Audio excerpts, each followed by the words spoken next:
Hello friends, আসসালামু আলাইকুম। আজ আমি আপনাদের সামনে নিয়ে এসেছি নতুন একটা ডিমের রেসিপি, ডিম পোচ কারি। খুব সহজভাবে করব, আপনারা একটু মনোযোগ সহকারে দেখবেন। আশা করি আপনারা বাড়িতে করলে আপনাদেরও খুব ভালো লাগবে। তো এখানে ডিম পোচ করার জন্য আমি এখানে 7টা ডিম নিয়েছিলাম। 7টা ডিমকে আমি খুব সুন্দর করে আগে পোচ করে নিয়েছি, মানে কড়াইতে ভেজে নিয়েছি।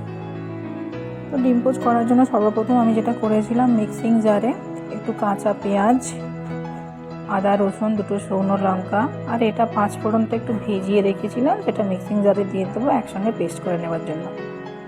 তো দেখুন পেস্টটা করে নিয়েছি। অন্যদিকে একটা ছোট্ট বাটিতে 1 চামচ টক দই নিয়েছি 1 চামচ চিলি সস, নিয়েছি 1 চামচ কাসুন্দি। এর মধ্যে আমি সমস্ত মশলাগুলো দিয়ে দেব। দিলাম লবণ, অল্প একটু চিনি, এরপর দিলাম হলুদ গুঁড়ো, তারপর অল্প লঙ্কার গুঁড়ো, এটা ধনিয়া আর জিরা গুঁড়ো দিয়ে একসঙ্গে মিশিয়ে এটা কিছুক্ষণ রেখে দেব।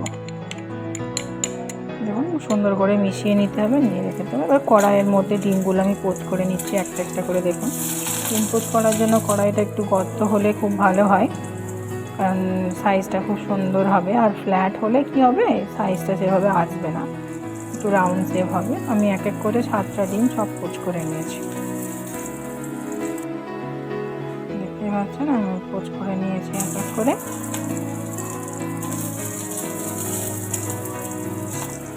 এটা খেতেও অনেক সুস্বাদু। আর আমার ভিডিও যদি আপনাদের ভালো লাগে, আপনি অবশ্যই আমার ভিডিওতে লাইক শেয়ার করবেন, কমেন্ট করবেন। আর নতুন নতুন ভিডিও পাওয়ার জন্য আমার চ্যানেলটাকে সাবস্ক্রাইব করে রাখবেন।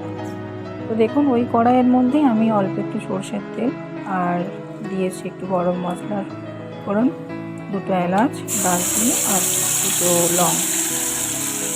তারপর এই তেলের মধ্যে দিয়ে দিলাম ওই পেস্টটা, যেটা মিক্সিং গ্রাইন্ডারে করে রেখেছিলাম। এটা দিয়ে একটু জল দিয়ে দিলাম। এবারে ওই মশলাটা দিয়ে দিচ্ছি, যেটা আমি মিক্স করে রেখে দিয়েছিলাম। দিয়ে এটা খুব সুন্দর করে একটু কষিয়ে নেব। মশলা থেকে তেল ছেড়ে আসলেই জল দিয়ে দিলেই হয়ে যাবে রান্নাটা। মশলা থেকে জল ছেড়ে এসছে, কালারটা কত সুন্দর এসেছে। আরও একটু জল দেব, দিয়ে হালকা ফুটে আসলে আমি তারপর ডিমগুলো এক এক করে ওর উপর তুলে দেব।